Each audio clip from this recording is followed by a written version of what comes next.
అయా నీ పరిశుద్ధ నామమును వందనము నాయన. ఇప్పటి వరకు ప్రభా నేను పాల్గొంటుందండి అలాగే నా తండ్రి నీ యొక్క దైవజనుడు ప్రభా నీ యొక్క వాక్యాన్ని ప్రభావితం పొందుతుందండి. ప్రభా బలపడుతుంది నాయన. ప్రతి ఒక్క విషయం ప్రభా ప్రతి ఒక్క తండ్రి నాయన దాన్ని ప్రభా దాన్ని నేను కట్టుకుంటుంది మా హృదయాల్లో తండ్రి దాన్ని భద్రపరుచుకునే భాగ్యాన్ని దయచేయండి ప్రభా. మరి చాలా మంది రాలకుండా తండ్రి నదులు పరిగెత్తుకొని తండ్రి మరి తీసుకుంటాను అందరినంతా నేను పల్లె ప్రభా. అయా అన్ని విషయాల్లో తండ్రి మీ సిద్ధపరిచిన ఆయన మీరే మహిమలో నామలో ప్రభావం పొందమని మా ప్రభువైన మా మీ కుమారుని యేసుక్రీస్తు వారి నామం అడిగి వేడుకుంటున్నాం తండ్రి.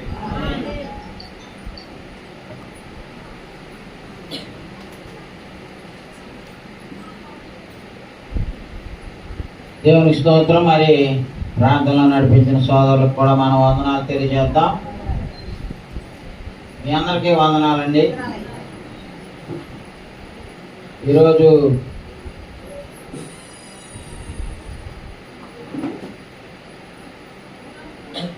నేర్చుకోబోయేటువంటి అంశం ఏంటంటే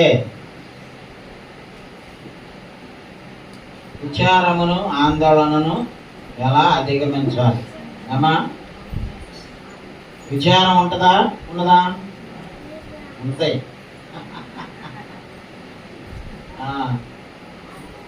ఆందోళన చెందమా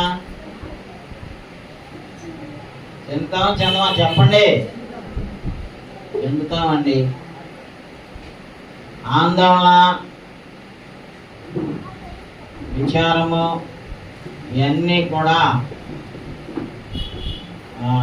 యేసు ప్రభు వారు ఎలా వాటిని అధిగమించాలో మనకి నేర్పారు. మన పాఠ్య భాగం ఏంటంటే మత్తయి సువార్త 6వ అధ్యాయము 25 నుంచి 34 వచనాల్లో యేసు ప్రభు వారు చెప్పిన విషయాల్ని మనం తెలుసుకోబోతున్నాం.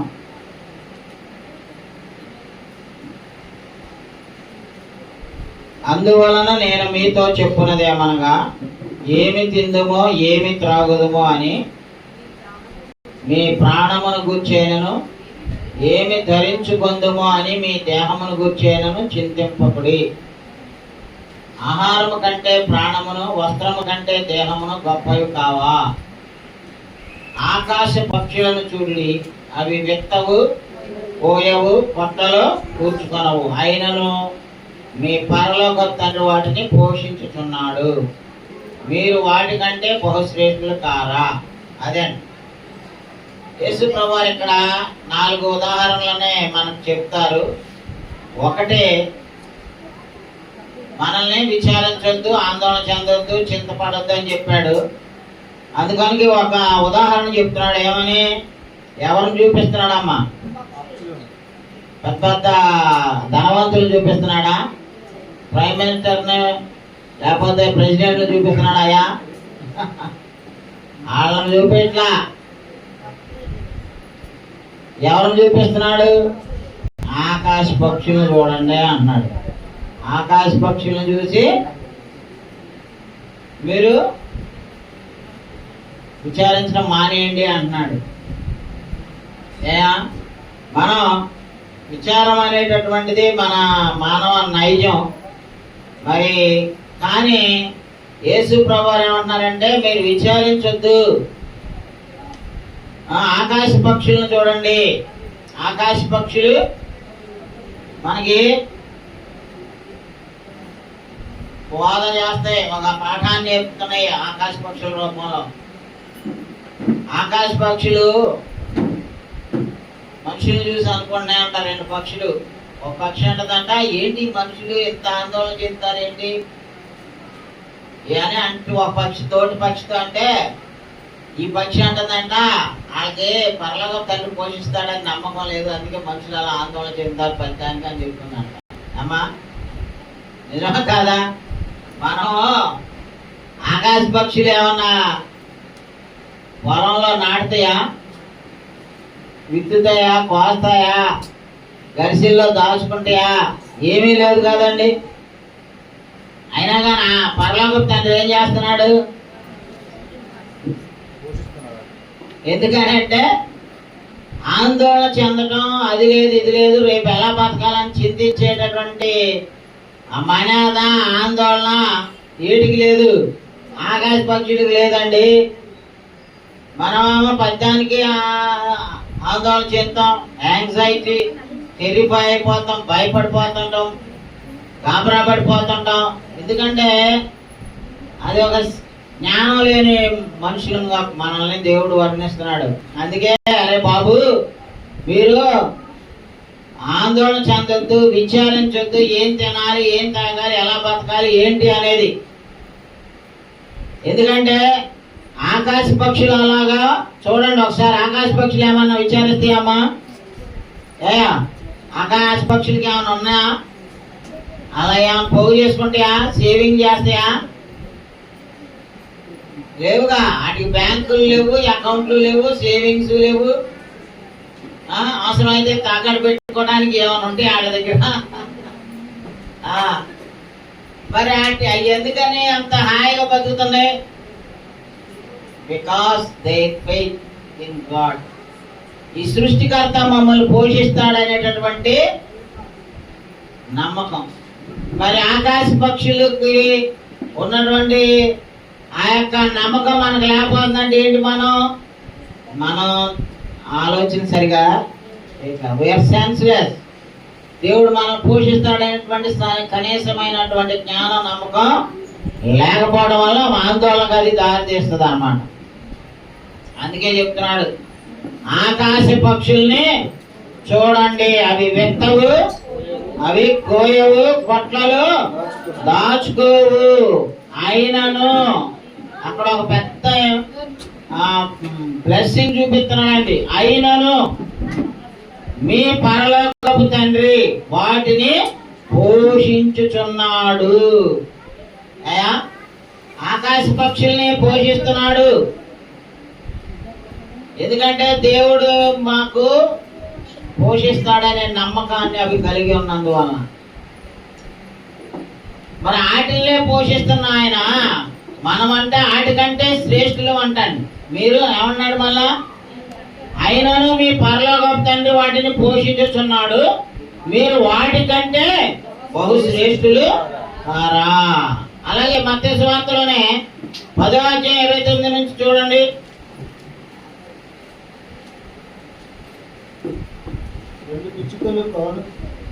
చదవండి, అదే 29 నుంచి 30 వరకు.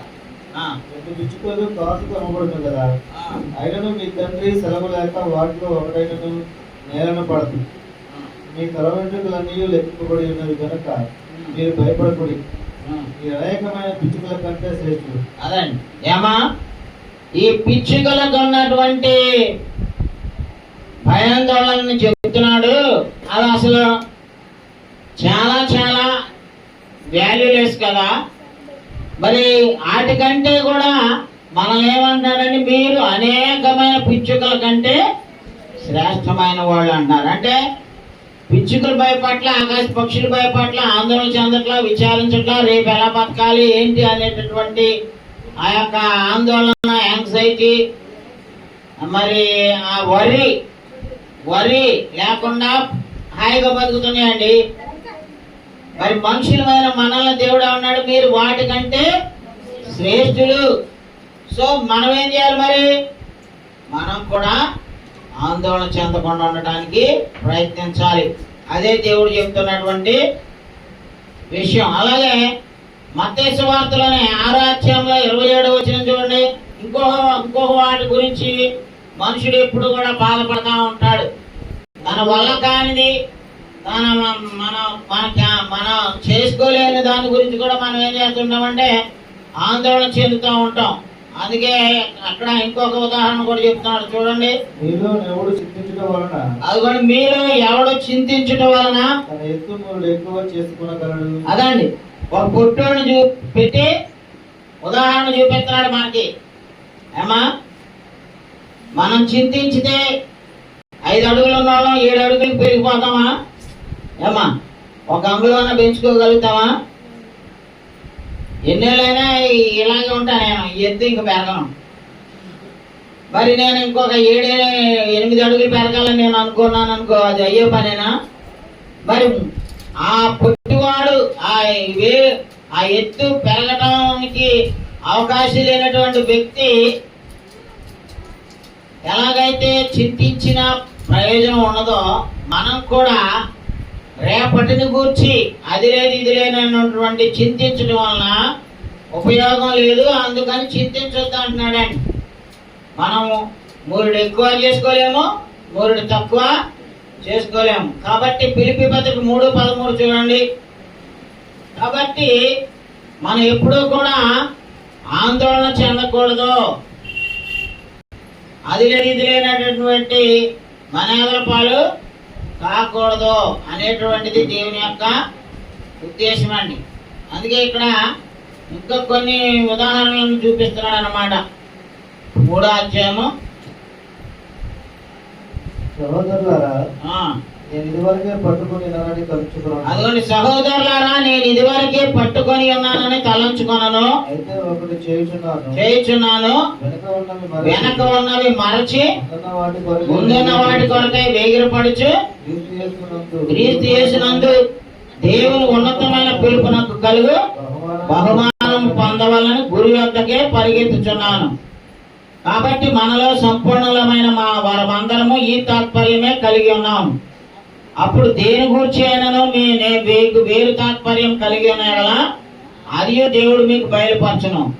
అయినను ఇప్పటి వరకు మనకు లభించిన దానిని బట్టి క్రమముగా అది మన చేతిలో ఇప్పటిదాకా ఏమైతుందో, మనకి దేవుడు ఏదైతే ఇచ్చాడో దాన్ని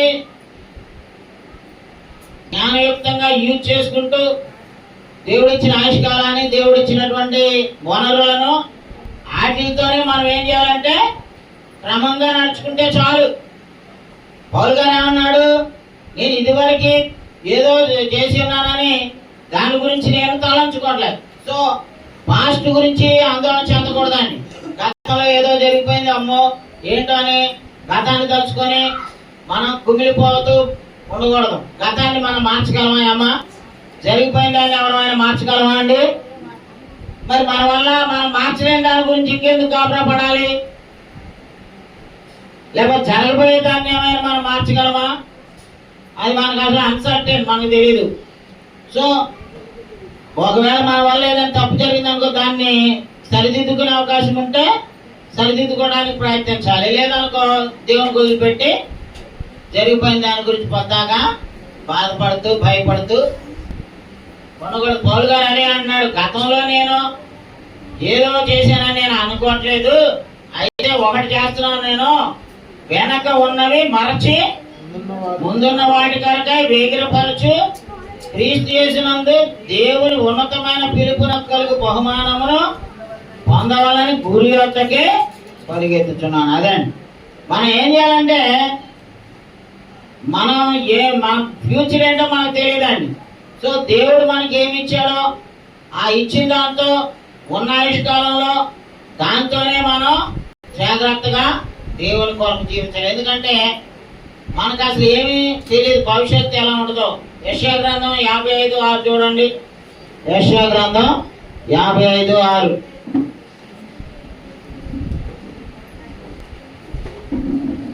యెహోవా మీకు దొరుకు కాలమునందు ఆయనను వెదకుడి, ఆయన సమీపములో ఉండగా ఆయనను వేడుకొనుడి. భక్తిహీనులు తమ మార్గమును విడువవలెను, దుష్టులు తమ తలంపులను మానవలెను. వారు యెహోవా వైపు తిరిగిన యెడల ఆయన వారి యందు జాలిపడును. వారు మన దేవుని వైపు తిరిగిన యెడల ఆయన బహుగా. అదండి, మనం ఏం చేయగలగాలి? దేవుని వైపు తిరగాలి, ఆయన వేడుకోవాలి. మనం సరిదిద్దుకోలేనటువంటి వాటిని ఆయన సరిదిద్దుతాడు. సో గతాన్ని పట్టు లేకపోతే భవిష్యత్తులో ఈ జరగబోయే వాటి గురించో మనం భయపడాల్సిన అవసరము లేదు అని చెప్పి దేవుని వాక్యము మనకి తెలియజేస్తుందండి. అలాగే 1 తిమోతి 6:16 కూడా చూడండి. ఎందుకంటే మనము చేయలేని వాటి గురించి మనం బాధపడకూడదు, కానీ దేవునికి మాత్రం అవి అప్పచెప్పాలి.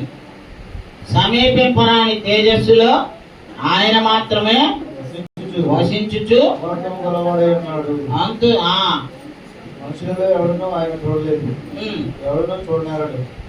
ఆయన గంతయు శాశ్వతమైన ప్రభావం కలిగి ఉన్నాడు. ఎంత గొప్ప దేవుడు, మరణము లేని దేవుడు, ఎల్లప్పుడూ మహిమలో ఉండే దేవుడు ఉన్నప్పుడు మనం ఆందోళన చెందాల్సిన అవసరం లేదని చెప్తున్నాడండి.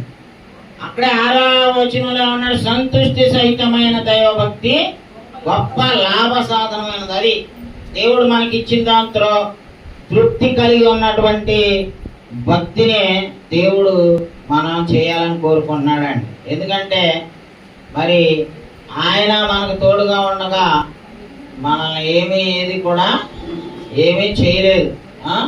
కాబట్టి మనము హెబ్రీ పత్రిక 13వ అధ్యాయంలో కూడా చూస్తే 5వ వచనంలో చూడండి, ధనాపేక్ష లేని వారై మీకు కలిగిన వాటితో తృప్తి పొందియుండుడి, నిన్ను ఏ మాత్రమును విడువను, నిన్ను ఎడబాయను అని ఆయనయే చెప్పాను కదా. కాబట్టి ప్రభువు నాకు సహాయుడు, నేను భయపడను, నరమాత్రుడు నాకేమి చేయగలడు అని మంచి ధైర్యంతో అదండి, నేను భయపడను. ఇవాళ అంశం ఏంటి? భయపడొద్దు, ఆందోళన చెందొద్దు అని. ఇక్కడ ఈయన కూడా ఏమన్నాడు? ప్రభువు నాకు సహాయకుడు, నేను భయపడను అని అంటున్నాడండి. కాబట్టి మనం ఈ పౌలు గారు కూడా ఇంకో చోట ఏమన్నాడు చూడండి, 2 కొరింథీ 4:16లో, ఈ లోక సంబంధమైన వాటి విషయాల్లో మనం ఆందోళన చెందటం, భయపడటం, అది లేదు ఇది లేదు అనేటటువంటి అనిశ్చితిలో పడి కొట్టుకొని ఆందోళన చెందటం అనేటటువంటిది దేవుడు వద్దని చెప్తున్నాడండి. కావున మేము అధైర్యపడదండి. ఏం చేయకూడదండి?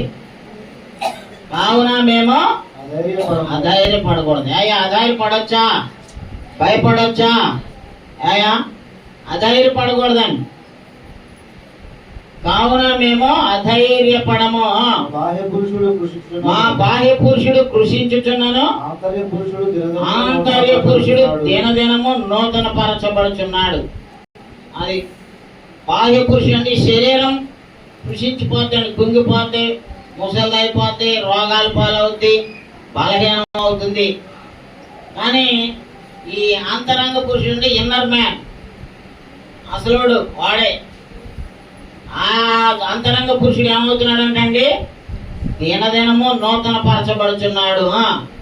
మేము దృశ్యమైన వాటిని చూడక అదృశ్యమైన వాటినే చూచుచున్నాము గనుక క్షణమాత్రముండు మా చులకని శ్రమ మా కొరకు అంతకంతకు ఎక్కువగా నిత్యమైన మహిమా భారమును కలుగజేయుచున్నది. అనగా దృశ్యమైనవి అనిత్యములు, అదృశ్యమైనవి నిత్యములు. అయా ఈ క్షణమాత్రం ఉండేటువంటి శరీర సంబంధమైనటువంటి బాధల కోసం వాటి గురించి మేము భయపట్ల, మేము అధైర్యపడం. అది అధైర్యం ఉండకూడదండి, అధైర్యపడకూడదు. అది లేదే ఇది లేదే, ఎలా చేయాలి, ఏం బతుకుతాం, ఎలాగా. అందరికీ ఆందోళనే, పిల్లలకు ఆందోళన, పెద్దోళ్ళకి ఆందోళన, చదువుకున్న వాళ్ళకి ఆందోళన, ఉద్యోగాల కోసం ఎదురు చూసే వాళ్ళ, ఉద్యోగాలు చేసే వాళ్ళకు కూడా ఆందోళనే, ఇంట్లో ఉన్న గృహిణులకు ఆందోళనే. ఆందోళన లేని వాళ్ళు ఉండారా? అధైర్యం పడొద్దు, మేము అధైర్యం పడట్లేదు అన్నాడండి. ఎందుకంటే ఏలయనగా దృశ్యమైనవి అనిత్యములు, అదృశ్యమైనవి నిత్యములు. 5:1 కూడా చదవండి. భూమి మీద మన గుడారమైన ఈ నివాసము శిథిలమైపోయినను, అదిగోండి చేతి పని కాక దేవుని చేత కట్టబడినది నిత్యమైనది నివాసము. అదండి ఈ శరీరం భూమి మీద మన గుడారం అండి. ఈ శరీరానికి ఎన్ని రోగాలు వచ్చినా, ఎన్ని జబ్బులు వచ్చినా, ఆఖరి చచ్చిపోయినా ఇది మట్టిలో కలిసిపోద్ది. కానీ ఆశలేండి, నాశనం లేండి, శిథిలము కానిది ఏంటండి? నిత్యమైన నివాసం మన ఆత్మ పరలోకంలో ఉండటానికి మనం ఈ లోకంలో ఉన్న వాటి గురించి ఆందోళన పడాల్సిన అవసరము లేదు. హెబ్రీ పత్రిక 9:27 చూడండి. హెబ్రీ పత్రిక 9:27. అందుకని శరీర సంబంధమైనటువంటి వాటి గురించి ఈ పొట్టోడు ఎత్తు అవ్వాలని అనుకున్నంత మాత్రాన ఆందోళన చెందిన ఎలాగైతే ఎత్తి పెరగడో మనం కూడా కొన్ని సిచ్యుయేషన్స్ వీ కెనాట్ చేంజ్. వాటి గురించి మనం మార్చలేని వాటి గురించి మన వల్ల కాని వాని గురించి మనం ఆందోళన చెందడం వల్ల ఉపయోగం లేదు అన్నాడండి. మనుషులు ఒక్కసారి వృత్తి పొందవాలని నియమింపబడను. అదండి చచ్చిపోవటం అనేటువంటిది ఒకసారి జరుగుద్దా లేదా? జరుగుద్ది. కాబట్టి దాని గురించి రోజు చింతిస్తూ ఉంటే పిరికోడు రోజు చచ్చిపోతాడంట. రోజు చచ్చిపోతానే బతకాల్సి వస్తుంది. కాబట్టి అది ఒక అపాయింట్మెంట్ అది కన్ఫర్మ్. మరి దాని గురించి మనం మార్చలేనటువంటి విషయాల గురించి ఆందోళన చెందడం వద్దు అనేటువంటిది దాని అర్థం అండి. ఫిలిప్పీ పత్రిక 1:21 చూడండి. ఫిలిప్పీ పత్రిక 1:21. నా మట్టుకైతే బ్రతుకుట క్రీస్తే, చావైతే లాభము. అదండి ఏం చెప్పాడు? నా మట్టుకైతే బ్రతుకుట క్రీస్తే, సావైతే లాభము. అయినను శరీరముతో నేను జీవించుటయే నాకున్న పనికి ఫలసాధనమైన ఎడల నేనేమి కోరుకుందునో నాకు తోచలేదు అన్నాడు. ఈ రెంటి మధ్యను ఇరుకున పడి ఉన్నాను. నేను వెడలిపోయి క్రీస్తుతో కూడా ఉండవాలని నాకు ఆశ ఉన్నది. అది నాకు పరిమేలు. ఏమండి? చావు అయితే లాభం, బ్రతుకుట క్రీస్తే. బ్రతికితే క్రీస్తు కోసం బ్రతుకుతా, లేకపోతే చచ్చిపోతే నాకు ఇక బాధలు పడే పని ఉండదు, తన్నులు తినే పని ఉండదు, తిప్పి తినే పని ఉండదు, జైల్లో ఉండే పని ఉండదు. ఎన్ని బాధలు పడ్డాడండి పౌలు గారు. క్రీస్తు కోసం బతుకుతా, ఒకవేళ బతుకున్నంత కాలం. లేకపోతే చచ్చిపోతే ఇట్స్ ఏ గెయిన్ అంటున్నాడండి. అది ఇంకా లాభం.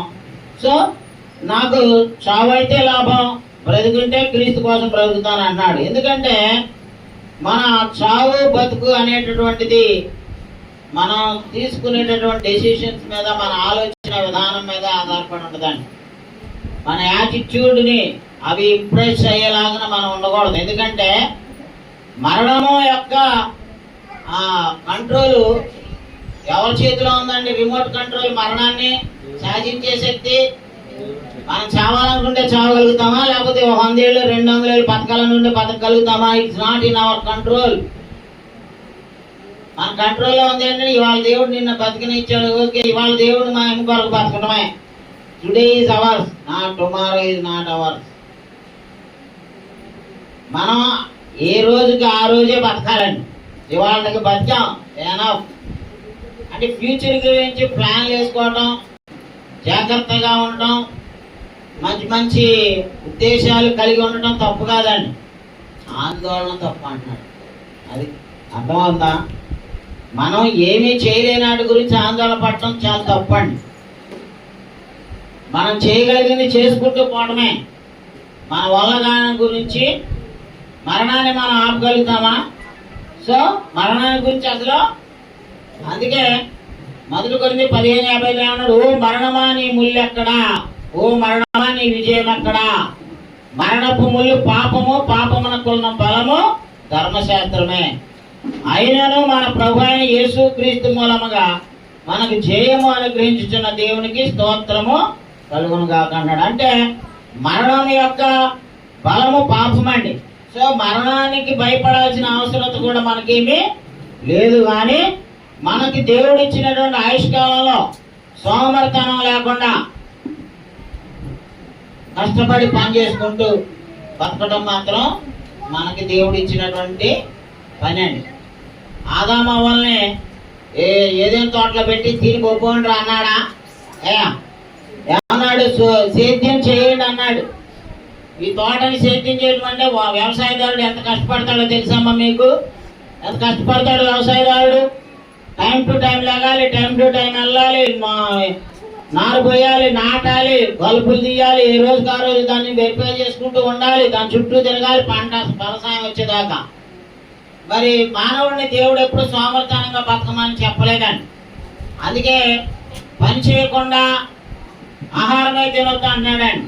ఒకసారి చూడండి సామెతల గ్రంథం 6వ అధ్యాయము 6 నుంచి 8 వచనాల్లో చెప్తున్నాడు. ఏం చెప్తున్నాడు? మనం చింతించకూడదు కానీ సోమరిగా కూర్చోవద్దని కూడా అంటున్నాడండి. మనం కష్టపడి పని చేయాలి.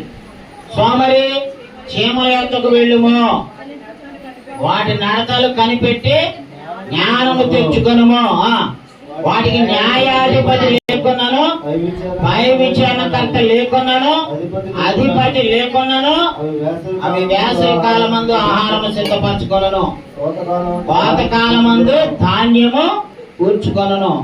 సోమరి ఎందాక నీవు పండుకొని ఎప్పుడు నిద్ర లేచేదవు, ఇంకా కొంచెం నిద్రించేదనని, కొంచెం కురికేదనని, కొంచెం సేపు చేతులు ముడుచుకొని పరుండేదనని నీవు అనుచుడు. అందుచేత దోపిడీగాడు వచ్చినట్లు దారిద్ర్యము నీ యొద్దకు వచ్చును, ఆయుధదారుడు వచ్చినట్లు లేమి నీ యొద్దకు వచ్చును అన్నాడు.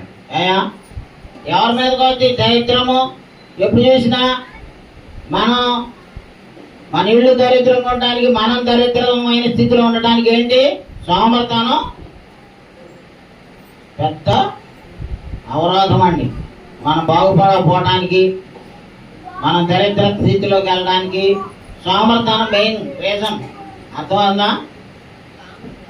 మనం ఎప్పుడు కూడా మన దగ్గర ఉన్నా సరే పిల్లల్ని మేపి సోమరిపోతులు చేయకూడదు. మన దగ్గర ఉన్నా సరే వాళ్ళకి అలాంటి అలవాట్లు నేర్పకూడదండి. ఎంత ఉన్నా సరే కష్టపడి పని చేయడం నేర్చుకోవాలి. నువ్వు సంపాదించిన దాన్ని తింటా కూర్చుంటే అది కొండలైనా కూర్చొని తింటే తరిగిపోతాయి. అలా కూర్చోబెట్టి మేపే తల్లిదండ్రులుగా ఎప్పుడు ఉండమాకండి. సోమరిపోతులుగా చేయకూడదు. ఆడపిల్లలైనా మగ పిల్లలైనా they must go and work hard. సంపాదించుకోవాలి, కష్టపడాలి, బతకాలి. సోమరిపోతులకి చెప్తున్నాడు. వాటికి లీడర్ లేడు, కానీ ఎలా వెళ్తాయండి? ఒక సోర్పు కట్టుకొని వెళ్తా ఉంటాయి. వాటికి ఎవరో లీడరు, ఆ నైజం అలాంటిదండి. అందుకే సోమరిపోతనంగా ఉండే వాళ్ళని ఎప్పుడు కూడా దేవుడు ఒప్పుకోడు. సోమరి నువ్వు చీమ దగ్గరికి వెళ్ళి నేర్చుకోరా అంటున్నాడు. అందుకే 2వ దశలోనికాయలు 3వ అధ్యాయము 10వ వచనం చూడండి. మరియు మేము మీ యొద్ద ఉన్నప్పుడు ఎవడైనాను పని చేయనొల్లని ఎడలా ఏం చేయమన్నాడు? పని చేయకపోతే, పని చేయనోడికి ఆకలి ఎక్కువ అండి. ఆడే పొట్ట పెంచుకొని కూర్చుంటాడు. పని చేసేవాడు పొట్ట రాదు, నిద్ర పట్టదు. ఈ పని చేయనోడికి ఆకలి ఎక్కువ. మీరు ఏమంటున్నాడు? మీరు మమ్మల్ని పోలి నడుచుకున్న వాళ్ళని మమ్మల్ని మేము మీకు మాదిరిగా కనపరుచుటకే ఇలా చేసిమే. మరియు మేము మీ యొద్ద ఉన్నప్పుడు ఎవడైనాను పని చేయనొల్లని ఎడల వాడు భోజనము చేయకూడదని మీకు ఆజ్ఞాపించితిమి కదా. మీలో కొందరు ఏ పనియో చేయక పరుల జోలికి పోవచ్చు, అక్రమముగా నడుచుకొనుచున్నారని నాది. సోమరిపోతుడు ఏం చేస్తుంటాడో తెలుసా? ఈ కుల తగాదాలకి, మత తగాదాలకి రాజకీయాలు పెట్టుకొని గొడవలు సృష్టించే వాళ్ళు ఎవరో తెలుసా? పని పాట లేదు, సోమరిపోతులేనండి. ఏ పని ఉందనుకోండి, ఏ పని చేసుకున్న వాళ్ళు ఆ పనిలో ఉన్నారనుకో, ఇక వాళ్ళకి ఏ గొడవ ఉండదు. రాజకీయాలు ఉండవు, మత కలహాలు ఉండవు, కుల కలహాలు ఉండవు, ఏం ఉండవండి. ఏమి లేనివాడు ఏం చేస్తాడంటే అక్రమంగా నడుచుకుంటాడు. అందుకేమన్నాడు? మీలో కొందరు ఏ పనియో చేయక పరుల జోలికి పోవచ్చు, అక్రమముగా నడుచుకొనుచున్నారని వినుచున్నాం. అట్టివారు నెమ్మదిగా పని చేయొచ్చు, సొంతముగా సంపాదించుకొని ఆహారము భుజింపవాలని మన ప్రభు అయిన యేసుక్రీస్తు పేరట వారిని ఆజ్ఞాపూర్వకంగా హెచ్చరించున్నాం. అదే కాబట్టి మనం ఎప్పుడు కూడా ప్రయాసపడాలి, కష్టపడాలి. సోమరితనంగా కూర్చొని తినాలని చూడకూడదండి. కాబట్టి ఎఫెసీ పత్రిక 5:16 కూడా చూడండి. ఎఫెసీ పత్రిక 5వ అధ్యాయం 16వ వచనం.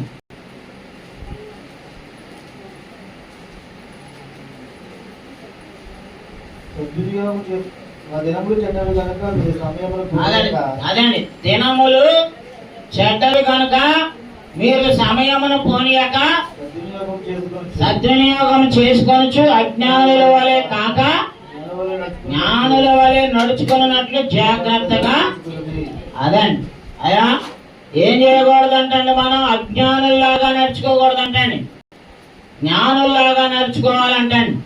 అయ్యా మరి నడుచుకుంటున్నావా? సమయాన్ని ఏం చేస్తారు సోమరిపోతులు, అజ్ఞానులు? వేస్ట్ చేసుకుంటారు, టైంని వేస్ట్ చేస్తారు, ఎనర్జీస్ని వేస్ట్ చేస్తారు, టాలెంట్స్ని వేస్ట్ చేస్తుంటారు సోమరిపోతులు, అజ్ఞానులు.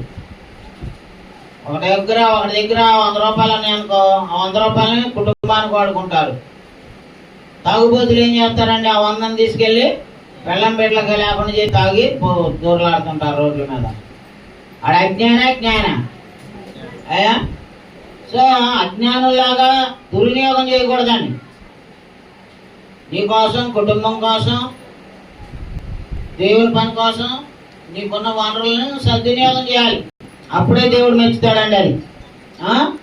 అలాగే ఇంకొక ఉదాహరణ కూడా చెప్పారు యేసు ప్రభువారు. మత్తయి సువార్తలోకి రండి మళ్ళీ 6వ అధ్యాయము 28. అంటే ఇక్కడ పొట్టోడు గురించి యేసు ప్రభువారు ఏం చెప్పాడు, నువ్వు ఒక మూరుడు ఎక్కువ చేసుకోలేవు కాబట్టి నువ్వు ఎత్తు గురించి ఆలోచించొద్దు, అంటే నువ్వు నీ వల్ల కానీ నువ్వు మార్చలేనటువంటి వాడి గురించి నువ్వు ఆందోళన చెందొద్దు అన్నాడు. ఫస్ట్ ఏమో ఆకాశ పక్షులు చూపించాడు, అవి విచారించవు అవి. కాబట్టి మనం అజ్ఞానంగా ఉండకుండా దేవుని యొక్క జ్ఞానంతో సమయాన్ని, టాలెంట్స్ని, రిసోర్సెస్ని దేవుని కొరకు వాడాలండి. మరి 28 నుంచి చదవండి. వస్త్రముల గురించి మీరు చింతింపగల అడవి పువ్వులు ఎలాగో ఎదుగుచున్నవో ఆలోచించుడి, అవి కష్టపడవు, వడకవు. ఆయనను తన సమస్త భయంతో కూడిన సులోభములు సైతము వీటిలో నొకదాని వలనైనను అలంకరింపబడలేదు. నెరుటి రేపు పూజలో వేయబడు అడవి గడ్డిని దేవుడు ఎలాగో అలంకరించిన ఎడల అల్పవిశ్వాసులారా మీకు మరి నిశ్చయంగా వస్త్రములు ధరింపజేయను కదా. చూశారండి, వస్త్రములను గురించి మీరు చింతింపనేలా, అడవి పువ్వులు ఎలాగో ఎదుగుచున్నావో ఆలోచించండి. ఎలా ఆలోచిస్తున్నారా? అడవి పువ్వులు ఎలా ఎదుగుతున్నాయో ఆలోచిస్తున్నారా? అడవి పువ్వుల్ని ఫస్ట్ ఎవరిని చూపించాడు? ఆకాశ పక్షులను చూడమన్నాడు, అవి విచారించు అన్నాడు, మీరు విచారించొద్దు అన్నాడు. తర్వాత ఎత్తు, పొట్టివాడు తన ఎత్తు పెరగాలని ఆలోచించొద్దు, ఉన్నదాంతో తృప్తి చెందమన్నాడు. మూడోది ఏమని చెప్తున్నాడండి? అడవి పువ్వుల గురించి ఆలోచించండి. వాటి గురించి ఏం చెప్తున్నాడండి? దేవుడంట అవి ఎలా ఉన్నాయంట, అయినను తన సమస్త వైభవముతో కూడిన సొలొమోను సహితము వీటిలో నొకదాని వలనైనను అలంకరింపబడలేదు. సొలొమోను అంతా బంగారమేనండి. దేవాలయం బంగారంతో కట్టాడు, ఇల్లు బంగారంతో కట్టాడు, ప్లేట్లు బంగారం, ఎవ్రీథింగ్, ప్రతిదీ బంగారంతోనే ఉన్నాడు. ఆయన ఎంతో సుందరంగా అలంకరించాడు. వాటన్నిటినీ అలంకరించిన అందాన్ని దేవుడు ఒక పుష్పానికి ఇచ్చిన అందం కంటే తక్కువయా? అలా అడవి పువ్వులు ఏమైనా మేకప్ వేసుకుంటాయా? బ్యూటీ పార్లర్కి వెళ్తాయా? బ్యూటీ పార్లర్కి వెళ్తే ఉన్నంతం జరగొట్టి ముసలాళ్ళ మాకు పోతారు 25 లేయర్లు ఎంత ఉంటారు, మగానికి ఉన్నది కూడా పోతాయి. మనం ఎన్ని లేయర్లు వేయించుకున్నా దేవుడు ఆ పుష్పానికి ఇచ్చినటువంటి అందం కూడా. తంగేడు పూలు ఎప్పుడన్నా ఉన్నాయి చూసారా? అంత అందం ఉంటాయి అమ్మా, చాలా బ్యూటిఫుల్ ఉంటాయి. వాటికి ఎవరిచ్చారు అంత బ్యూటీ? నేచర్ సహజ సిద్ధంగా దేవుడిచ్చిన అందం కంటే నువ్వు బంగారంతో, వెండితో, మెడల మీద వేసుకునే బట్టల మీద కోట్లు ఖర్చు పెడుతుంటారు. మన మోడీ గారు వేసుకునే కోటు 47 లక్షలంట. అలాంటి బట్టల మీద ఐలేవు ఈలేవని దేవుడేమో ఒక పుష్పాన్ని చూపించి వాటికున్న అందం కూడా సొలొమోను ఎంత అందమైనటువంటి ఇల్లు. మేము ఎన్టీఆర్ కాలనీ వెళ్ళేటప్పుడు అంతా అటు ఆ కుమార్ స్కూల్ మీదుగా షార్ట్ కట్ లో తీసుకెళ్ళాలి, తిప్పుతా ఉంటారు అరుణ గారిని. ఆవిడ ఒక ఇల్లు కొత్తగా కడుతున్నారు, ఏ క్లాస్ అంటే రంగులు వేసారు. అబ్బాయి ఇల్లు భలే రంగులు ఉన్నాయండి చెప్పుద్ది మా ఆవిడ. అవి ఎలా ఉంటాయండి, ఆ రంగు ఎన్నాళ్ళు ఉంటుందండి, ఆ పెయింటింగ్స్ ఎన్నాళ్ళు ఉంటాయి. అది అడవి పువ్వుదైతే ఏ రూపాయి ఖర్చు లేదు, ఏ లేయర్లతో మేకప్ లేదు, ఎంత బ్యూటిఫుల్ గా దేవుడు వాటిని ఇచ్చాడండి. అందుకన్నాడు ఆ అడవి పువ్వులను చూడండి, అవి సొలొమోను తన సమర్థ వైభవముతో కూడిన అవి సహితము ఈ పుష్పాలకు ఉన్నటువంటి అలంకారంలో కొంచెం కూడా లేదు. అందుకే 30 వచ్చిన అన్నాడు చూడండి, నేడుండి రేపు పొయ్యిలో వేయబడు అడవి గట్టిని దేవుడి ఎలాగో అలంకరించినలా అల్ప విశ్వాసులారా మరి నిశ్చయముగా వస్త్రములు. ఏమా దేవుడు ఏం చెప్తున్నాడు అని ఆలోచన చేస్తున్నావా? చూడండి ఒకసారి ఇంకో వచ్చిన రోమపత్రిక 8:28 నుంచి చూడండి. ఎందుకంటే దేవుడు అట్లని ఆటోమేటిక్ గా నేచురల్ గా బ్యూటిఫై చేస్తున్నాడు, ఎక్కలేని సౌందర్యాన్ని అలంకరింప చేస్తున్నాడు. మనం కట్టుకోవడానికి బట్టలు ఇవ్వడా మన దేవుడు? అయ్యా తినడానికి తిండి కానీ, కట్టుకోవడానికి వస్త్రాలు కానీ, ఉండడానికి కానీ ఇల్లు కానీ ఇల్లేనాడా దేవుడు? 5 లేవు 5 లేవు అని మీరు ఆందోళన చెందొద్దు అన్నాడండి. ఏమన్నాడు 8:28లో? దేవుని ప్రేమించే వారికి, అదిగోండి దేవుని ప్రేమించే వారికి అనగా ఆయన సంకల్పము చొప్పున పిలువబడిన వారికి మేలు కలుగుటకై సమస్తమును సమకూడి జరుగుతున్నవని ఎరుగుదము. చాలండి. ఎందుకంటే దేవుణ్ణి ప్రేమించే వాళ్ళకి అవి దేవుడు సందర్భాన్ని బట్టి సమయోచితంగా సహాయం చేస్తాడండి. నేను ప్రతి నెల ప్రతి వారంలో ఏదో ఒక ఊరు వెళ్ళి ఏదో ఒక పెద్ద చోట ఓ 10,000 ఖర్చు పెట్టి బిల్డింగ్లు పెడుతున్నా కదా, మరి నేను ఈ వారం ఎట్టా గడిచిపోతా అని ఆలోచించుకుంటా ఉంటా. కానీ ఆ వారానికి దేవుడు కావాల్సిన సహాయం చేస్తుంటాడు. మొన్న వారం నేను తెల్లారితే రాజమండ్రి దగ్గర ఈస్ట్ గోదావరి వెళ్ళా, రంగంపేట మండలంలో ఒక ఆమె సిక్ అయింది, అనారోగ్యంతో ఉంది అని ప్రార్థన చేస్తానికి నేను వెళ్ళా. ఆ మంచం మీద నుంచి లెగలేకపోయినా ఆ పిల్లతో తెప్పించి ఆ పెట్రోల్ పోసుకోండి అయ్యా అని చెప్పి డబ్బులు ఇచ్చింది చందా. దేవుని స్తోత్రం, అవునా కాదా? మరి ఆ ఖర్చు 7,000 ఖర్చు అయింది పెట్రోల్కి. ఓన్లీ పెట్రోల్కి వెళ్ళటం రావటం, టోల్ గేట్లో 1,200 అవుతాయి కదా. ఇవన్నీ నేను ఆలోచిస్తూ ఉంటా. దేవుణ్ణి ప్రేమించే వారికి ఎప్పుడే కావాలి ఆయన సహాయం చేస్తానే ఉంటాడండి. నాకు ఆన్లైన్లో ఒక్క పెట్టే పంపిస్తాడు కనుక అది కూడా నేను చాలా కేర్ఫుల్గా వాడతానండి. మీటింగులకే వాడుతున్నాను. అది కూడా ఒక ఎవరైతే దాని జీతం రాంగ్లోనే ఆయన ఒక 3,000 వేస్తాడు. ఇక అయ్యే బయట నుంచి నాకు వచ్చేది. మన సంఘస్థులు ఎవరు కూడా ఇక ఈ 5 వారం వచ్చే సందాలు ఈ అల్లాలు బిల్లాలకే సరిపోతాయి. మరి నేను బతకాలి కదా, కుటుంబాన్ని నా భార్యని పోషించుకోవాలండి, నా పిల్లలను కూడా నేను డిపెండ్ అవ్వను కదా. ఒకవేళ నేను చచ్చిపోయినా మా భార్యకి మాత్రం మీరు వచ్చే సందర్భంలో మీరు ఒక 11 పెట్టుకొని సగం నా భార్యకి ఇవ్వండి. మా ఆవిడ అడుగుతూ ఉంటుంది, నువ్వు నాకేమి ఇచ్చి వెళ్తావు, ఒకవేళ పోయావనుకో నాకేంటి అంటాయి. నేను ఇప్పుడే చెప్తాను మీ అందరికీ, సంఘ పెద్దలకి, మీ అందరికీ, ఒకవేళ నేను పోయాననుకో మా పిల్లల మీద ఆమె బతకూడదండి. నేను ఇన్నాళ్ళు సేవ చేసే కదా 35 ఏళ్ళ నుంచి. ఈ సంఘం మీరే వచ్చే సందాలు సగం ఆమెకి ఇవ్వాలండి. ఇవి న్యాయమా తప్ప? అది అంటే నేను దేవుడి మీద ఆధారపడతా, ఆమెనైనా దేవుడు పోషిస్తాడు. బట్ నా బాధ్యతగా మీకు చెప్తున్నా. ఎవరికైనా గ్యారంటీ ఉందా? పెద్దయ్య గారు తెల్లారితే వెళ్దాం అనుకున్నాడు. ఎక్కడికి? ప్రభు కుమార్ ఎంగేజ్మెంట్కి. నన్ను తిట్టాడు, నేను లెగడయ్యా పెద్ద కాడ తొందరగా లెగమని చెప్పు ప్రమోద్ అన్న. ఆయనే సమర్పోతే నేనే లేగుతాను, నన్ను తిట్టిండు. తీరా చూస్తే నేను వాకింగ్కి వెళ్ళి వచ్చేసరికి ప్రమోద్ ఫోన్ చేసి లేకుండా అయ్యగారి ముందు ఆయన మన చీఫ్ గెస్ట్, ఆయన మన కథానాయకుడు, ఆయన లేకుండా మేము వెళ్ళాం అని చెప్పి లేపమంటే వేసాడా? సో మనం ఏమీ చేయలేమండి, ఎక్కడ ఉండలేము, ఏమీ బతకలేము. సో మనము దేవుని ప్రేమించే బిడ్డలం కాబట్టి ఖచ్చితంగా దేవుడు మనకి పనికి ఏం కావాలో సహాయం చేస్తాడు. నేనున్న క్లాసులు ఎక్కడికి పడితే అక్కడికి వెళ్ళి సువార్త చెప్తున్నా కదా. ఇంకొక ఆయన కొత్తగా తెలంగాణలో కుర్రోడు చేట్ల కాంతారావు గారి తమ్ముడు కొడుకు చేట్ల రవికుమార్ అని, ఆయన కూడా ప్రతి నెల నాకు క్లాస్ ఇవ్వాల్సిందే, మీరు వచ్చి చెప్పాల్సిందే. మరి నేను ఇవ్వలేనయ్యా డబ్బులు అంటే, మీరు ఇవ్వగలిగినంత ఇవ్వండి, మిగతాది మేము సంఘంలో చందా పోగు చేసుకుంటాం అంటున్నారు. బాబు నేను ఏమి ఇవ్వగలను అని చెప్పి ఆలోచించి ఫస్ట్ వీక్లో వస్తానని చెప్పానండి. ఎందుకంటే దేవుడు పని చేస్తానికి దేవుడు తక్కువ చేస్తాడా?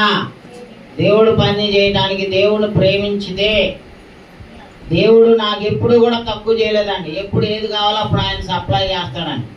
నేను పెద్ద పెద్ద ఉద్యోగస్తుల మీద, ధనవంతుల మీద ఆశ పెట్టుకోను. నేను ఎప్పుడు చిన్న చిన్న మీలాంటి వాళ్ళే దేవుని పనికి ఎక్కువ సహాయం చేస్తారండి. ఉన్నోడికి ఎప్పుడు ప్రాణం అప్పుదాడికి, ఆడు ఇంకా ఏయో ఆడి మీద ఉంటుంది, హై థింగ్స్ మీద ఉంటుంది. సువార్త పని గురించి ఆలోచించేది ఎవరు? మరి నేను వెళ్ళినప్పుడు జబ్బుతో మంచం మీద పడుకున్నావా, అయ్యగారు మీరు రేపు రాజమండ్రి వెళ్తున్నారు, ఇక పెట్రోల్కి వాడుకోండి అని ఇవ్వడం ఏంటి? నేను ఊహించానా? నేను సిక్కు ఉంది, మంచం మీద లేకలే, మంచం మీద పడుకున్నది నీరసం అని ప్రాణం చేస్తానికి వెళ్ళాను నేను. అంతేగాని దేవుడు ఏం చేశాడు? ఆ మనసుని అలా ప్రేరేపిస్తాడండి.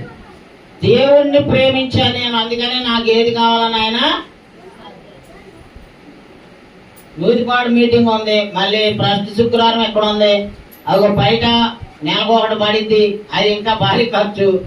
మళ్ళీ ఇప్పుడు కొత్తగా అడిషనల్గా ఇంకొక బర్త్డే నువ్వు పెట్టుకున్నా. ఏది తెలంగాణలో కూడా నెలకు ఒక క్లాసు, నెల ఒక ఆది కాండం నుంచి ప్రకటన దాకా చెప్పంటున్నారు.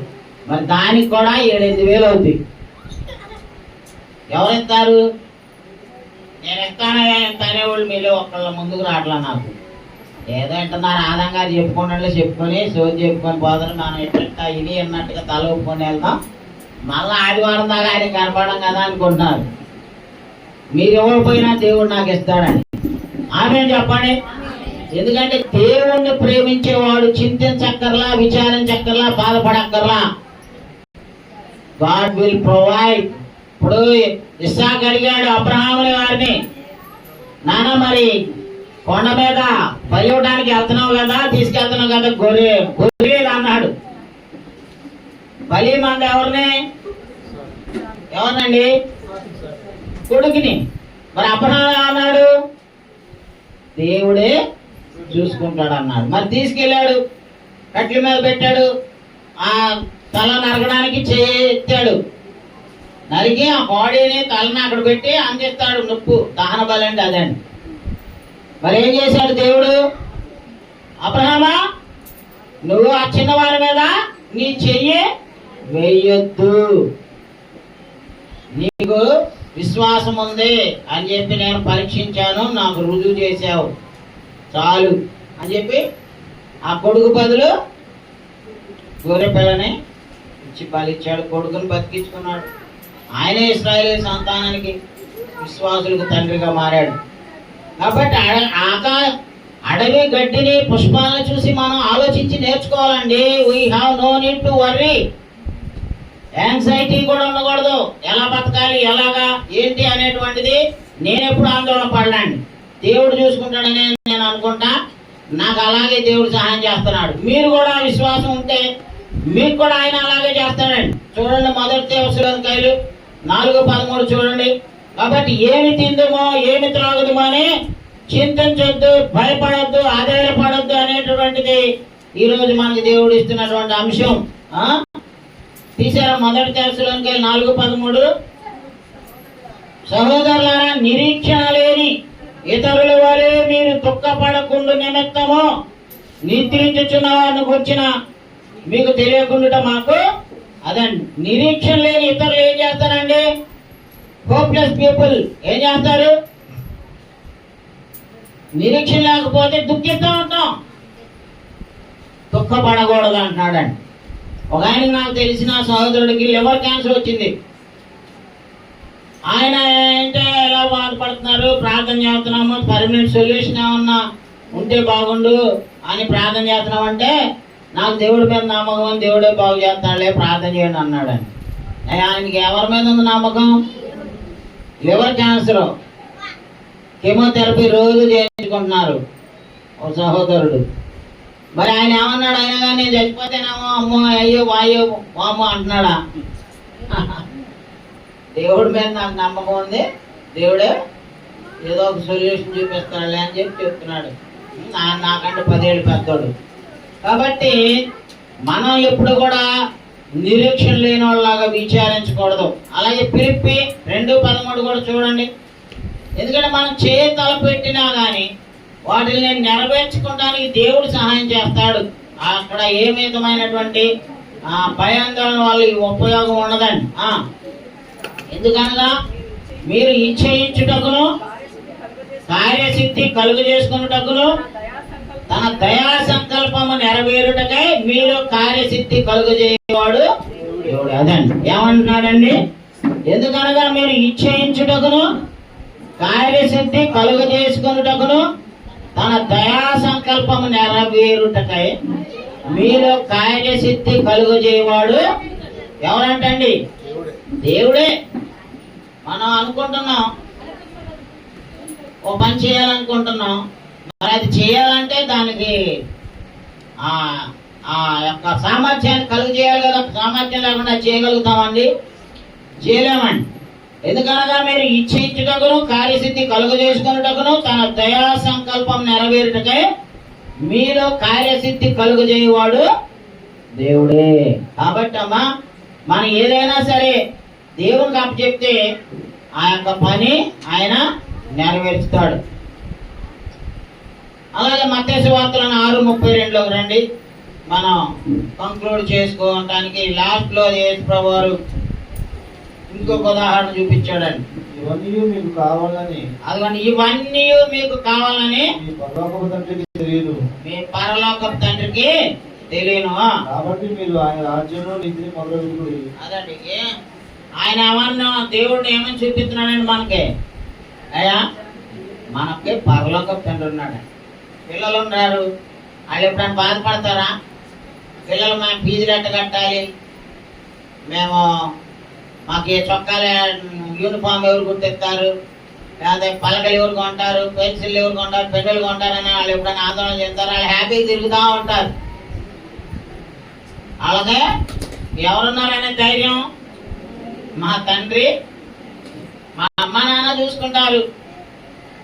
మా అమ్మ నాన్న నాకు బట్టలు కొని పెడతారు, మా అమ్మ నాన్న అన్నం తినిపిస్తారు, మా అమ్మ నాన్న స్కూల్కి పంపిస్తారు, మా అమ్మ నాన్న షూస్ కొంటారు, టైర్లు కొంటారు, బెల్ట్లు కొంటారు. ఇంక వాళ్ళు ఏమైనా బాధపడతారు అది లేదు ఇది లేదని.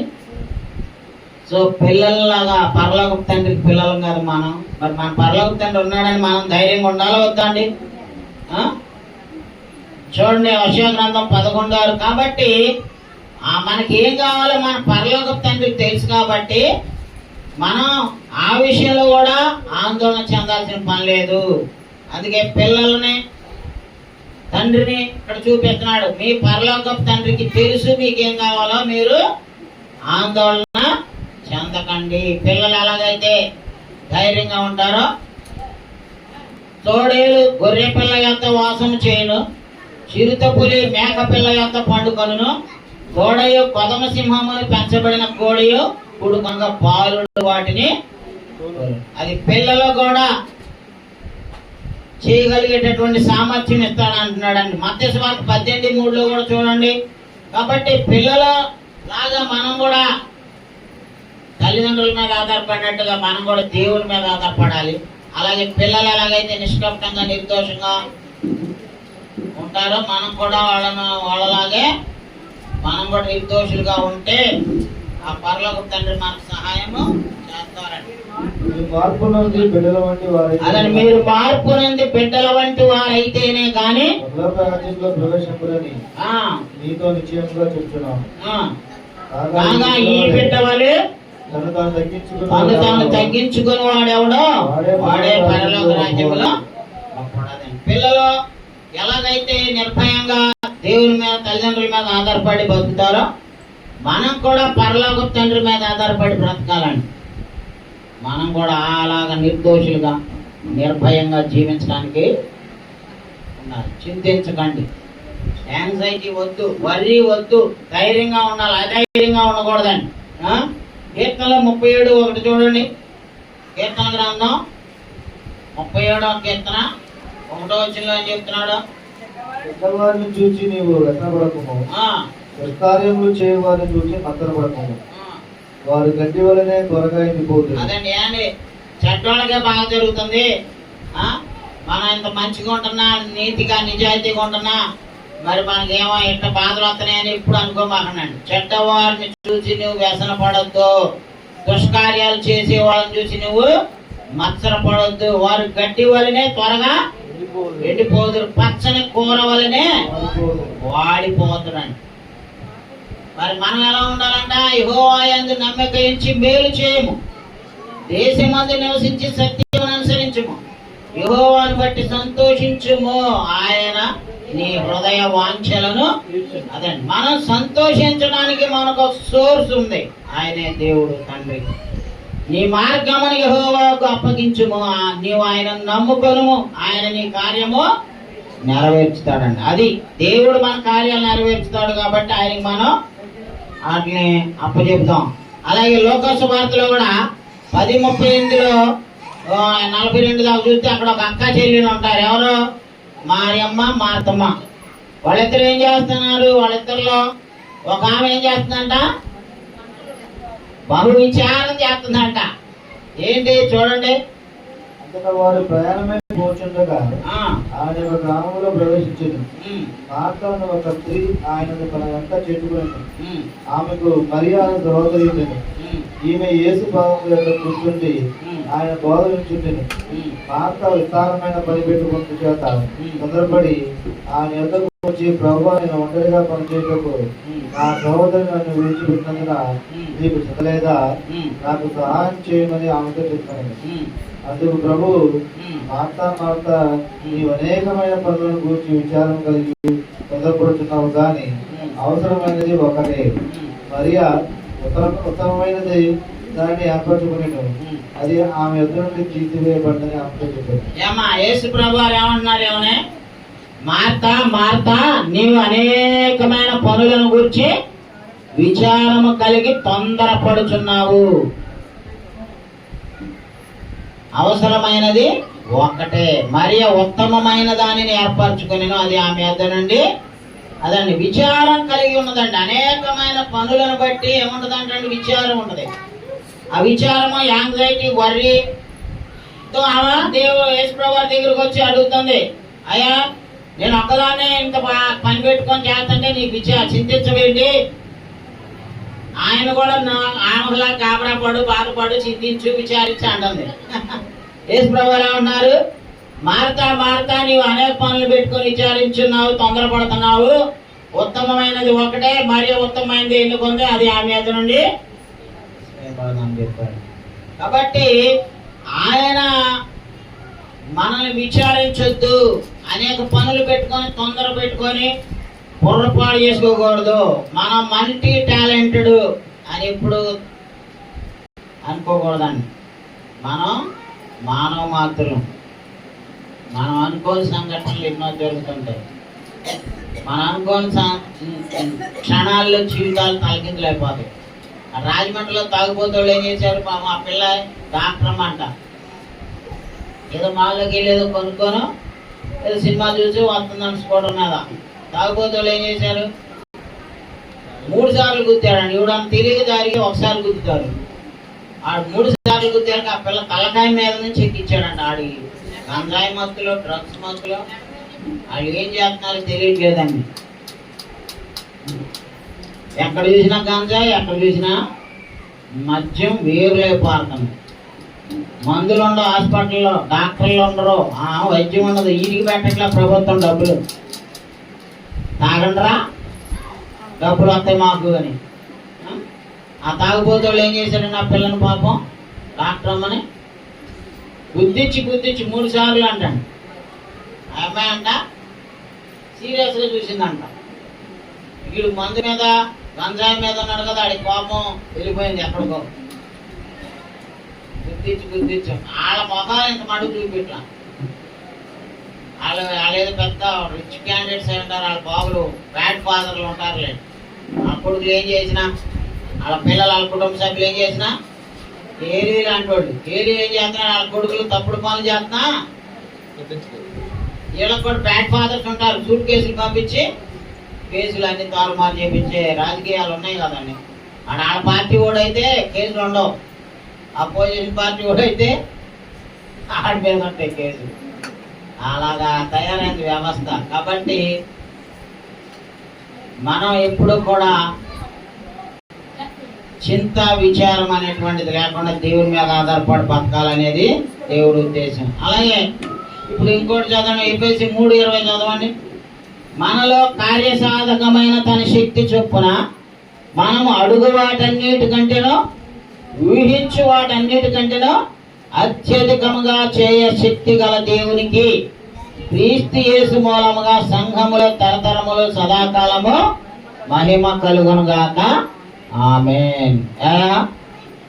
మనం అంట దేవుడిని అడిగేదానికంటే ఊహించేటికంటే కూడా అత్యధికంగా చేస్తాడంట ఆయన అద్భుత కార్యాలు మన జీవితంలో. మరి ఆయన మీద ఆధారపడి ఆయనకు అప్పచెప్పి ప్రార్థన చేసి వదిలేయాలి. ఆందోళన విచారము పడద్దు, దేవుని మీద ఆధారపడదాం, అప్పుడు విచారించొద్దు అంటున్నాడండి. ఫిలిప్పీ పత్రిక 4:19 కూడా చూడండి. ఇక ముగించేద్దాం. ఎందుకంటే క్రైస్తవుడు ఎప్పుడు కూడా ఆకాశ పక్షుల్లాగా నిర్భయంగా ఉండాలి. అడవి పువ్వులు అలంకరించిన దేవుడు నీకు వస్త్రాలు ఇవ్వగలడు, ఇళ్ళు ఇవ్వగలడు, అలంకరించగలడు నీ జీవితాన్ని. అలాగే పొట్టోళ్ళలాగా ఎత్తు పెరగలేదని, మనం ఎదగట్లేదే, మనం దిగజారిపోతున్నామో అని చెప్పి కూడా ఆలోచించకూడదు. ఫైనాన్షియల్ గా కానీ మరి హెల్త్ పరంగా కానీ ప్రాబ్లమ్స్ ఉంటాయి. బట్ చింతించడం వల్ల అవేమీ తొలగిపోవు. ప్రార్థించడం వలన అట్లన్నింటినీ ఎదుర్కొని ముందుకు సాగే దేవుడు శక్తిని ఇస్తాడు. కాగా దేవుడు తన ఐశ్వర్యము చొప్పున క్రీస్తు యేసునందు మహిమలో మీ ప్రతి అవసరమును తీర్చును. అదండి దేవుడు మన ఏం చేస్తానన్నాడండి? క్రీస్తు యేసునందు మహిమలో మీ ప్రతి అవసరమును తీర్చుతాడు. దేవుడి దగ్గర ఐశ్వర్యం ఉంది. ఆయన మన అవసరం అన్ని తన మహిమలో తన ఐశ్వర్యం చొప్పున మన ప్రతి అవసరాన్ని తీరుస్తాడా? ప్రతి లగ్జరీస్ ని తీరుస్తాడా? అవసరాలు తీరుస్తాడండి. అవసరాలు తీరుస్తాడు. అవసరాలను అడగండి దేవుడిని. శరీరేచ్ఛల కోసం, దురదుద్దేశాలతో భోగేచ్ఛల కోసం అడగమాకండి, అవి తీరం. యోహాను సువార్త 13:1 కూడా చూడండి. మనల్ని చింతించొద్దని దేవుడు ఎన్నోసార్లు చెప్తున్నాడండి. యేసు ప్రభువారు అందుకే అడవి పువ్వుల్ని, గడ్డిని, ఆకాశ పక్షుల్ని, పొట్టుని ఇవన్నీ చూపించాడండి. తాను ఈ లోకము నుండి తండ్రి అంతకు వెళ్ళవలసిన గడియ వచ్చేనని యేసు పస్కా పండుగకు ముందే ఎరిగిన వాడై ఈ లోకములో ఉన్న తన వారిని ప్రేమించి వారిని అంతం వరకు ప్రేమించను. అలాగే 14:1 కూడా చూడండి. మీరు విచారించొద్దనండి, మీ హృదయమును కలవరపడనీయొద్దు అన్నాడండి. అది మనం కలవరపడకూడదు. మనం కలవరపడితే ఏమి ఉపయోగం ఉండదండి. దేవుని మీద ఆధారపడి దేవుడిని అడిగితే సహాయం ఇస్తాడు. అలాగే 27 కూడా చూడండి. అక్కడే శాంతి మీకు అనుగ్రహించి వెళుచున్నాను, నా శాంతినే మీకు అనుగ్రహించుచున్నాను, లోకమిచ్చినట్టుగా నేను మీకు అనుగ్రహించటం లేదు. మీ హృదయమును కలవరపడనీయకుడి. మన హృదయాన్ని ఏం చేయకూడదు? యాంగ్జైటీ ఉండకూడదు, కలవరపడకూడదు, విచారించకూడదు, అధైర్యపడకండి. క్రైస్తవులు ఆ పనులు చేయకూడదు. విచారించొద్దు, అధైర్యపడొద్దు,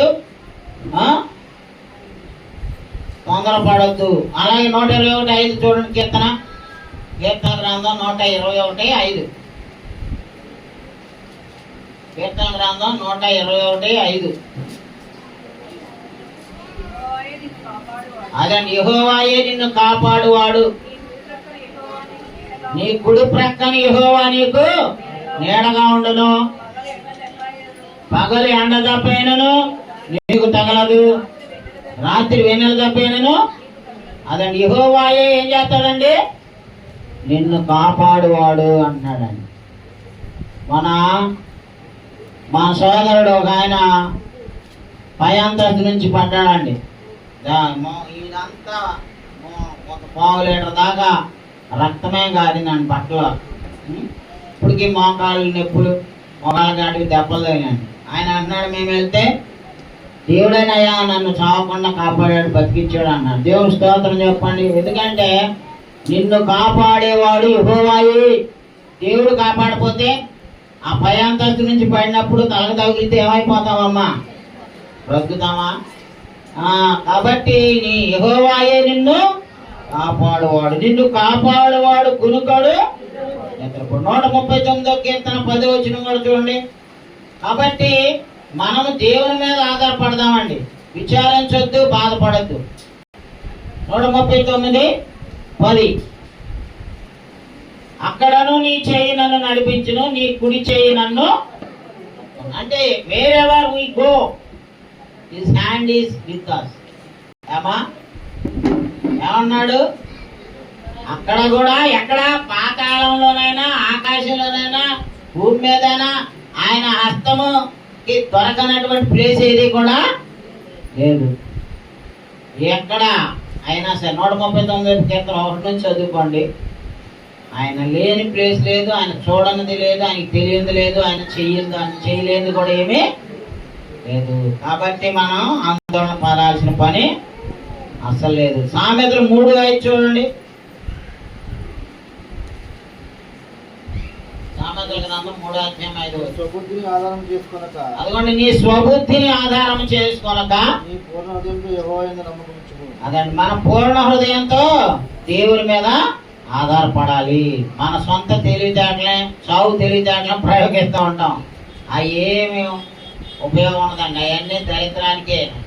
మనం ఎప్పుడైతే దేవుడి మీద ఆధారపడతామో మనం ప్రశాంతంగా ఉంటాం, విచారం లేకుండా ఉంటాం, నిద్ర పట్టిద్దండి హాయిగా. 26:3 చూడండి.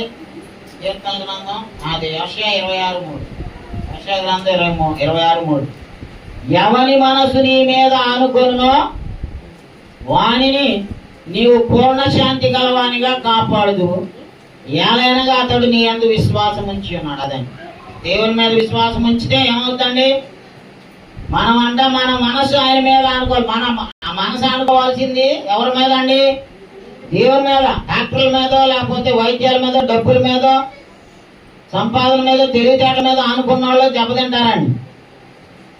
మనకు పాట ఉండదుగా, తెలివిని నమ్ముకొని కూలిపోయాను అన్నాడు, ధనమును నమ్ముకొని దగాపడ్డాను, బలాన్ని నమ్ముకొని భంగపడ్డాడు ఎవడో గొలియాతు. ధనాన్ని నమ్ముకున్న వాళ్ళు నాశనం అయ్యారు, బలాన్ని నమ్ముకున్న వాళ్ళు నాశనం అయ్యారు, తెలివితేటలు నమ్ముకున్న వాళ్ళు నాశనం అయ్యారు. దేవుని మీద ఆధారపడినాడు ఎప్పుడు కూడా ఎలా ఉంటాడంటమ్మా? ఎవని మనసు నీ మీద ఆనుకునునో వానిని నీవు పూర్ణ శాంతి గలవానిగా కాపాడు, ఏలైనగా అతడు నీ యందు విశ్వాసం ఉంచి ఉన్నాడు. యెహోవాయే నిత్యాశ్రయ దుర్గము. యుగ యుగములు ఎవరు నమ్ముకోవాలండి? యెహోవాను నమ్ముకోవాలి. మనం అది చేద్దామండి. అమ్మా, చివరిగా లోకాసు వార్త 12:32 చూడండి. ఎందుకంటే మనం నమ్ముకోవాల్సింది, డిపెండ్ అవ్వాల్సింది, నిరీక్షించాల్సింది, నమ్ముకోవాల్సింది లోకాన్ని కాదు, డబ్బుని కాదు, బలాన్ని కాదు, పదవులను కాదు, ఆస్తిపాస్తులు కాదు, తెలివితేటలు కాదండి. ఎవరు నమ్మాలి? ఎవని మనసు యెహోవాని నమ్ముకుంటుందో వాడే ప్రశాంతంగా బతుకుతాడు, వాడే దేవుడికి పనికొస్తాడు. కాబట్టి నా ప్రియ సహోదరులారా, చదవండి లోకాసు వార్త 12:32. చిన్నమన్నా భయపడకుడి. అదండి, ఏం చెప్తున్నాడయ్యా యేసు ప్రభువారు? ఏం చెప్తున్నారమ్మా? ఓ నూజివీడున్న క్రీస్తు సంఘ బిడ్డలారా, చిన్న మందే మన దగ్గర ఇక్కడ 1000 మంది లేరు, లక్షల మంది లేరు, జస్ట్ బిలో 100 పీపులే. మన చిన్న మందే. మనకేం చెప్తున్నాడు? చిన్న మందా భయపడకుడి, భయపడకుడి. రాజ్యము అనుగ్రహించుటకు నీ తండ్రికి ఇష్టమైనది. అది మనం ఏం చేయకూడదండి? భయపడదామా? భయము చెందకు భక్తుడా, ఈ లోక ఛాయలు చూచినప్పుడు. భయము చెందకు నీవు, దిగులు చెందకు నీవు, భయము జీవామిచ్చిన యెహోవాన్నాడు.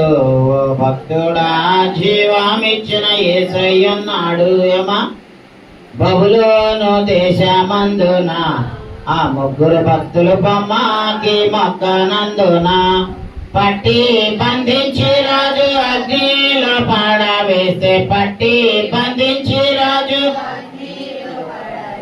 నాలుగో వాడై తిరగాలేదా ఓ భక్తుడా. ఏమా భయపడ్డారు వాళ్ళు, అగ్నిగుణంలో పడేస్తానంటే అది దేవుడి బిడ్డలు ఎప్పుడు ధైర్యంగా ఉంటారు. దేవుని బిడ్డల సింహం వల్లే ధైర్యంగా ఉంటాడు.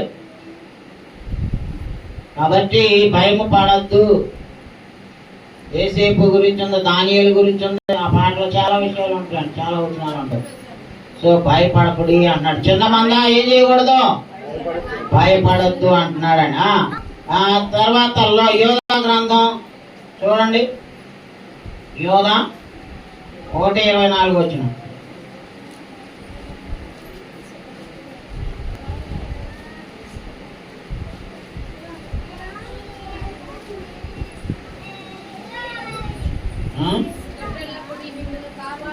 అందుకని తొట్టిల్లకుండా మిమ్మల్ని కాపాడుటకును తన మహిమ ఎదుట ఆనందముతో మిమ్మల్ని నిర్దోషులుగా నిలువబెట్టుటకును శక్తి గల మన రక్షకుడైన అద్వితీయ దేవునికి మన ప్రభు అయిన యేసుక్రీస్తు ద్వారా మహిమయు మహాత్యమును ఆధిపత్యమును అధికారమును ఇప్పుడును యుగములకు పూర్వమును ఇప్పుడును సర్వయుగములకు కలుగును గాక అంటున్నాడండి. అయ్యా ఏం చెప్తున్నాడు దేవుడు మనకి? ఏమా వాళ్ళు ఎవరో, ఇగో నాకు ఇక్కడ ఈ సీసీ కెమెరాలో కనపడుతుంది, అక్కడ అఖిల, శ్రావణి, వీళ్ళందరూ అక్కడ మెట్ల మీద ముచ్చట్లాడుతున్నారండి. ఇదిగో అక్కడ సీసీ కెమెరాలు పెట్టాం, ఇక్కడ ఒకటి పెట్టాం, చర్చిలో ఏం జరుగుతుందో ఆ యువలు నీకు ఎదురుగా ఉంది. అక్కడ ఆ జేమ్ గారు ఒక్కలే వాక్యం విన్నారు. ఆ వరండాలో కూర్చున్న వాళ్ళు ఏం చేస్తారో కనపడుతుంది. రాజుగారు కూడా కనపడుతుండో ఆడ వరండాలో ఆ మెట్ల మీద కూర్చొని ముచ్చట్లాడతారు. శ్రావణి వీళ్ళ ఇంట్లో అక్కడే ముచ్చట్లాడుతున్నారండి. ఇటు వచ్చి కూర్చోండి. అనిత, అఖిల, ఇంకో పిల్ల ఉంది శిరీష, ఇంకెవరు వరండాలో మహాతల్లులు ఉన్నారు. ఏం చేస్తున్నారు చెప్తా వాళ్ళు. ఇదిగో అక్కడ కుర్రోళ్ళు ముచ్చట్లాడుతున్నారు. ఎవరు అడిదిరికి కూర్చుంది, వాకి విడి జరుగుతుంటే అడిదిరికి కూర్చున్నారు.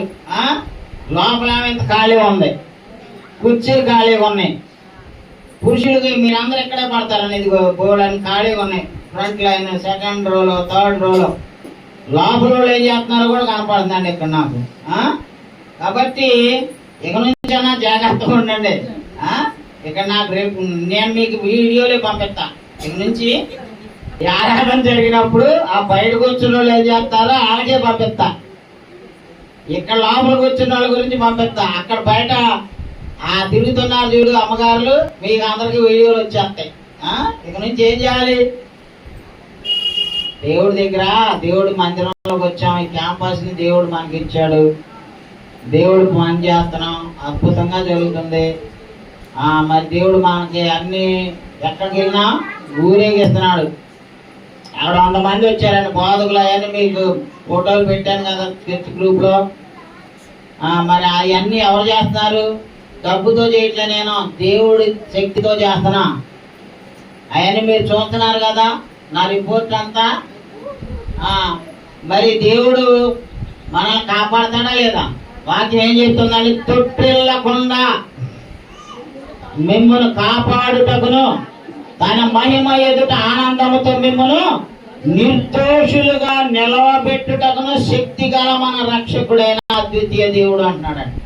ఆయనకి మన ప్రభువైన యేసుక్రీస్తు ద్వారా మహిమయు మహాత్యమును ఆధిపత్యమును అధికారమును యుగములకు పూర్వమును ఇప్పుడును సర్వయుగములను కలుగునుగాక ఆమేన్. మరి ఇప్పుడు చెప్పండి, భయాందోళన అవసరమా? భయపడదామా? విచారపడదామా? ఆందోళన చెందామా? అయ్యా ఏం చేద్దాం? భయపడొద్దు అన్నాడా లేదా? చిన్న మంద భయపడకుడి. ఇంకా ఈరోజు వాక్యాలన్నీ దాని గురించే కదా. ఆకాశ పక్షులని చూడండి, అవి విత్తవులు కోయవు. మా ఆయన మా పరలోక తండ్రి ఏం చేస్తుండమ్మా? అడవి పువ్వులు దేవుడు అలంకరిస్తున్నాడు. నీకు బట్టలు ఇవ్వడా? చీరలు ఇవ్వడా? బట్టలు ఇవ్వడా? చింతించడం వల్ల ఉపయోగం లేదు. మన ఎత్తులు పెరగలేము. సో భయాందోళన చెందవద్దు. దేవుని మీద ఆధారపడదాం. నిరీక్షణ లేని ఇతరుల వలె మీరు దుఃఖపడవద్దు. దేవునికి అప్పచెప్పాం. Thank you. వందనాలు. God bless you.